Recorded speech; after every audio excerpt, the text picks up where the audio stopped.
What's going on, y'all?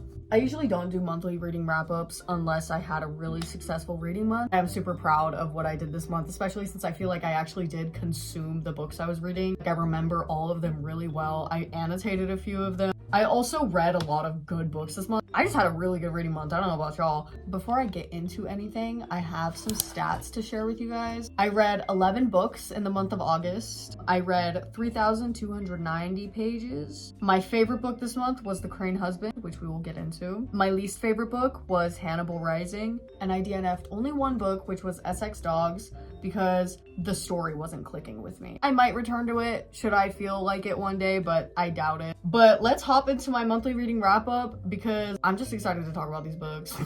The first book I read in the month of August is the third book in the Dark Tower, which is The Wastelands. This book solidified my belief that The Dark Tower is going to be one of my favorite book series of all time. In the third book, you're finally seeing how all the characters are gonna mesh together, and you're finally seeing the group dynamic. Jake brings everyone together, and the plot is also getting established. Like, I have a feeling I know where this series is going. I'm excited to get into the fourth book, which I will be reading as soon as possible. I just need to get like the motivation to. And I rated The Wastelands a 3.75. The next book I read this month was Despair by Vladimir Nabokov. And I picked up Despair because I read Lolita and I remember really liking Nabokov's prose. But as I've said in past videos, Lolita is just a difficult book to enjoy and like. I wanted to see what other stuff he had written because I thought I would be able to love his writing in a different story.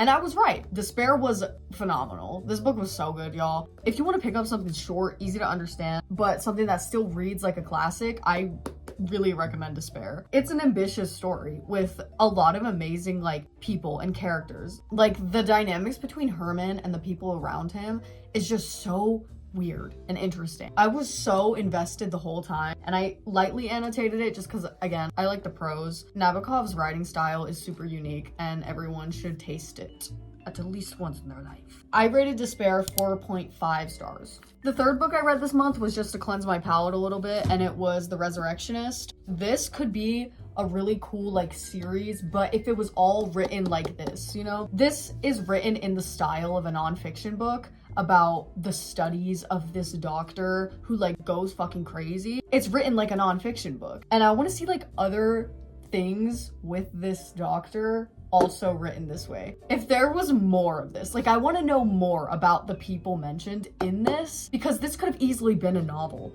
but it was written like this, and I just thought that was so creative. I don't know, I just admire what was done here. I rated The Resurrectionist 4 stars. The next book I read is a self-pub, which is Sacrilege by Tian Vitus. This was definitely a lot more heavy on the romance than I thought it was gonna be. I didn't go into this thinking it was gonna be like pretty much a romance novel, and I'm not a super big fan of romance just because I get bored really easily, and I just find romance to be a little bit boring, especially in those middle chapters where their relationship was developing. I found myself getting super bored, but when it picked up near the end and it got back to that plot that was introduced at the beginning, I was really invested once more. I think the environment of this book is also amazing. I love winter, I love snow, I love cold, I love lonesomeness, I love forests, and that was the atmosphere of this book. And I gave Sacrilege 3.25 stars. I think for a debut and a self-pub, this was really good. Fifth book I read this month was The Crane Husband, 5 stars. It was only 120 pages, but it's in my top 3 favorite books of all time. I'm still thinking about what I read in this book. It made me cry. This book literally made me cry. Not actively while reading it, but when I sat down and started talking about the things in this book, I started crying. It takes a very artistic and just like thought-provoking route with specific traumas that I feel like a lot of people can connect to. Honestly, The Crane Husband just reminded me that literature is one of the most impactful art forms, especially when they understand the material they're reading. There's a lot in this that could be misinterpreted, but the fact that I even could interpret it the way I did is beautiful. I do recommend this book, yes, but please look up your trigger warnings. But if it sounds like something you can handle, I really recommend reading this. This book holds such a special place in my heart now. Sixth book I read this month was Red Demon, and this is the first book in the Hannibal series. I have a reading vlog coming out where I read these books. It's a good like preface to everything that happens in the second and third books, which are easily the strongest books in the series. You do follow Will Graham instead of following Clarice Starling. Provides some necessary context for Silence of the Lambs and Hannibal.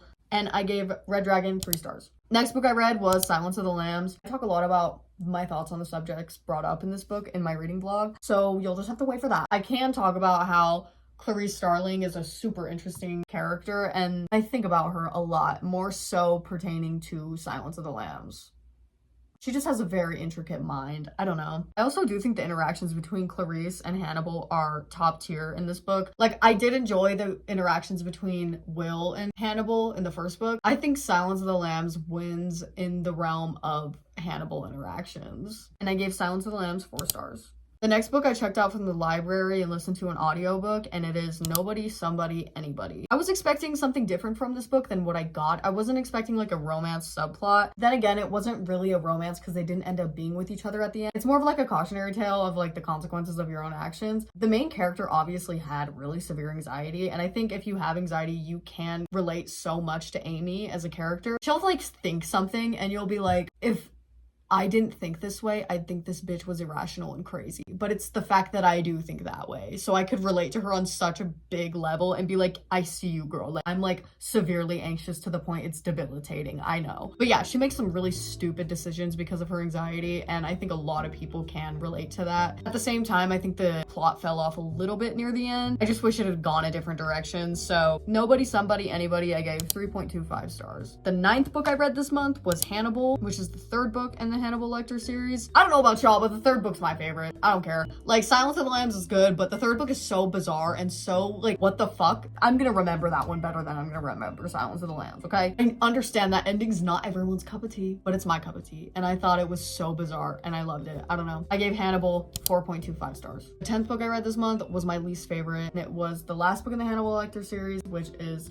Hannibal Rising. I thought this book was so boring for its subject matter. Like, Hannibal Lecter's backstory should not be boring. I gave Hannibal Rising 2.5 stars just because it was really boring. If you're gonna read the Hannibal series, I recommend only reading the first 3 books and just leaving out the last one. It's not necessary. You don't need to read it. You're gonna be disappointed, I promise. And then last but not least is a book I had to read for school, which is The Curious Incident of the Dog in the Nighttime. This book started off really strong. I went into it completely blind, so reading it, I didn't really know it featured an autistic character. And the plot at first was super compelling, and the dynamics between Christopher, the main character, and the rest of his family I thought was so interesting. Second half of the book, I was like, oh, okay, yeah, this seems a little tone deaf. And so I looked it up, and yes, the author is not autistic. That is exactly how it reads, the second half of the book. You're like, is the author autistic even? Because what the fuck am I? Like, this seems oddly tone deaf. And I was correct. Apparently he also did little to no research for the book. You can tell that he did little to no research. But I thought the first half was really good. It's just that second half. And if you've read the book, you know what I'm talking about. It was almost as if the book was suggesting that Christopher's autism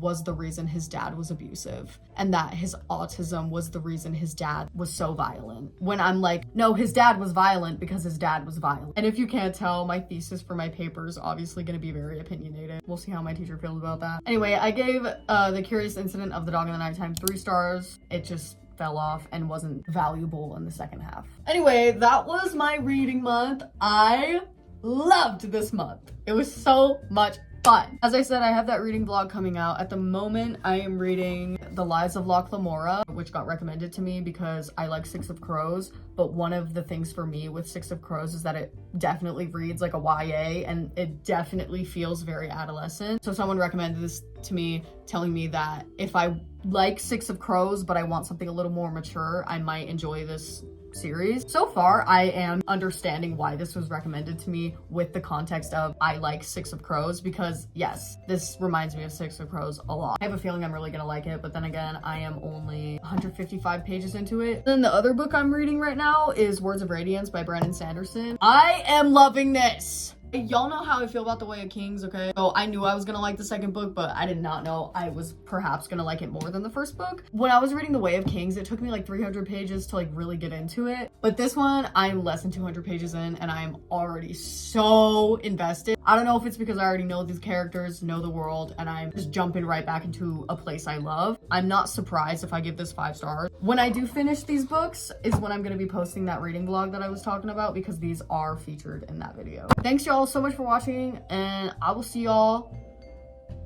later. I'm gonna go to the gas station and get some gummies. Peace out.